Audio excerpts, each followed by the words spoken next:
મારું નામ અફાભાઈ ચેવુભાઈ મીર, ગામ મોટી બોરુ, તાલુકો ધોળકા, જિલ્લો અમદાવાદ। અમે લગભગ 2200 માણસોનો સંઘ છે। અમે દર વખતે લગભગ 11 વર્ષથી આવીએ છીએ અને છેક સુધી બધા ભાવિ ભક્તોની ખૂબ એવી સેવા મળે છે કે અમે લગભગ કંઈ પણ ખાવું પીવું કઈ બી વસ્તુ હોય તો માણસો હાજર રહે છે અને બહુ સેવા આપે છે અને હજારોની સંખ્યામાં લોકો દર્શન કરે છે। અને ભગવાન દ્વારકાધીશ અમને તો એવું જ છે કે આના લીધે જ અમને કોઈ પણ તકલીફ નહીં। અમે 400 450 કિલોમીટરથી આવીએ છીએ પણ થાક કાંઈ કશું જ નહીં, જાણે અત્યારે ચાલ્યા હોય એવું લાગે છે। અને ભગવાન સૌની મનોકામના પૂરી કરે। અને બીજું કે જે અમારી સેવા આપે છે, જે અમને ખવડાવે છે પીવડાવે છે, એને ભગવાન અમારી પહેલા એની રક્ષા કરે। જય દ્વારકાધીશ।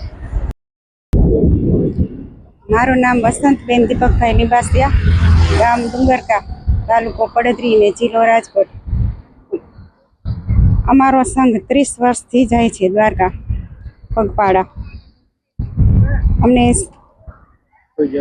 કોઈ જાતની તકલીફ પડતી નથી અને સેવા સારી આપે છે।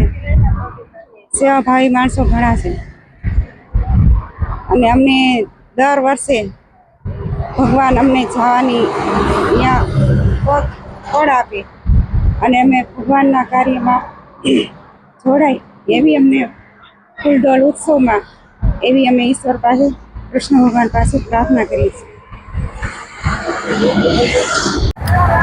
મારું નામ મિત કનકરાજ છે। અમે 70-80 જણાનો ગ્રુપ છીએ, જામનગરથી દ્વારકા ચાલીને જાય છીએ। અમે અમારો આ 3જો વર્ષ છે ને અમને કોઈ પણ જાતની રસ્તામાં તકલીફ કે મેડિકલ સુવિધા કે કાંઈ વાંધો આવતો નથી। રસ્તામાં એટલા કેમ છે, અમે રમતા દ્વારકા પહોંચી જઈએ। અમે વहाँ પહોંચીને ગોમતીમાં સ્નાન કરશી, કાનુડારે ફૂલડો રમશી। જય દ્વારકાધીશ। અમે ગોખરવાડાથી આવીએ છીએ। મારું નામ સુસરા સચિન ખાંગારભાઈ છે।